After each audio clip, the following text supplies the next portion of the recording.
give us a few minutes of what Living Hope's been up to just recently. So, Richard, welcome. Sorry we can't do the normal sort of interview bit, but we need to be a bit socially distanced, so do come on up. Thank you. Yes, it's very nice to be with you this morning, and I like that worship. I think there's some lovely mix of songs there, wasn't there? Yeah. And that's really helpful. Well, what's Living Hope been doing? Well, we have been very busy, and lots of things have been happening, but of course it's also been very different because we're not able to go out of the country. If you do go out of the country, you know that you could be quarantined for about a couple of weeks, and then you do a week's mission, and then you come back and perhaps be quarantined here for a couple of weeks. So that makes it counterproductive. However, what is very, very encouraging is to see the way our friends abroad are stepping up to the mark, which of course has to be the ultimate goal, that they are so equipped and so blessed and so encouraged that they don't actually need us anymore. And that's something which I think we can see in some places. It's been really, really good. It's been good to watch one or two people online. Peter Moira, the bishop in Kenya, and good quality teaching.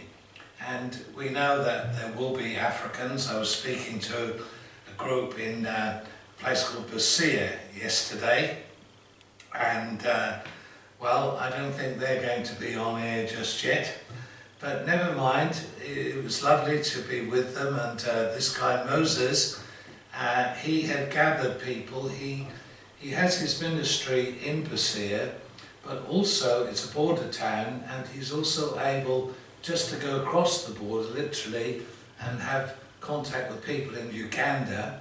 And also he's getting people now coming to him from Tanzania, and he is a missionary in the Sudan. So it's lovely just to see how he's grown and developed. So when I was looking at one of the films of Living Hope many years ago, I saw him on the platform and I realised, gosh, I've known you for over 20 years, because you don't see them every day, but just incredible to see how that man's ministry is growing and developing. Also yesterday I had the chance to communicate on Messenger with Rashid in Pakistan, and he gathered some of his family together and various others. They're very sensible. They're not breaking the rules. They keep within the rules as best they can. And so it was great to be able to share with him and, as I say, with various others. And he's telling me that in November they're aiming to have a conference which could bring as many as 1,000 leaders together. And I know that this happens even in Pakistan. He'll have to have sanitizers and all the rest of it. And he's saying to me, please, I really want you to speak at that. And again, it won't be having to go there, it will be that I can go online. And last time, I don't know if I told you the story, last time I was on my way to Norfolk and I had to stop because Rashid telephoned me and said, we are waiting, the mic is yours. that is his favourite phrase, the mic is yours. And I was on the A140 with the lane, and have I told you this? I pulled into a lay-by and started to preach, and about 100 people gave their lives to the Lord Jesus. So very, very exciting, and great to see Rashid yesterday, great to work with him. On Mondays, I have the privilege of joining a radio station in Uganda. It's a new radio station, and it's run by Peter Kasozi's son-in-law, Mike. And it's really, really positive, really good how he's reaching people, and it's reasonably informal. I mean, I'm given time to preach, and then he may ask me a few questions. I don't know what the questions are going to be, but usually it's linked to what I've been preaching. But that's another great opportunity. And another great opportunity that's arisen is more and more radio work in Sierra Leone. We now have teaching on 3 radio stations in Sierra Leone, and one of them called Joy Radio, and you can find it on the internet. Joy Radio is broadcasting from Sierra Leone into Guinea, into Ivory Coast, and Liberia, and of course Sierra Leone. So that's a great one. I think it costs about £50 a year to do a programme every week.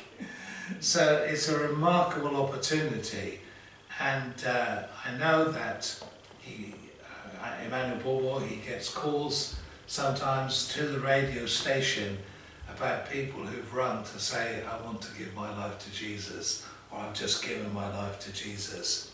So that's very exciting, and it's really great to be working with Emmanuel. And this evening I will, God willing, be on Joy Radio. I have to, you can imagine, I have to keep a track of time, because I know it's 5 o'clock there, but that's 6 o'clock here, until the end of October. And the end of October, of course, it's going to change. And Kenya is 2 hours ahead at the moment, and after the end of October, it'll be 3 hours. And Rashid at the moment is 4 hours ahead, and I don't know how I would possibly remember, but anyway, one does seem to remember and find, but it'll be great to speak to them. And then this week, the Thursday, Friday, Saturday, Emmanuel has been given special permission. They go to the authorities and register and get police protection and everything.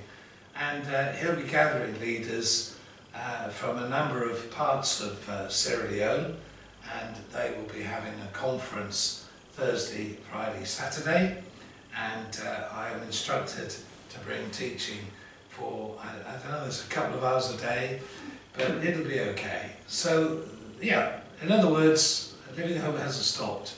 Living Hope is still moving and working, and we're seeing people come to Jesus, and we're thankful. I've heard from Augustine recently in Rwanda, and it was great to just sort of, he just feels so much part of a bigger family, and I think he appreciates that very much, because in ministry there is often a sense of loneliness, and certainly when people know there's brothers and sisters who will pray in other parts of Africa, in other parts of Europe, that's all wonderful. And we're also seeking to develop things in Ecuador. Anyway, enough from me, because I'm going to preach in a few minutes, so time to put the mask on again. If you see me with that mask, it's not rebellion, it's just forgetfulness.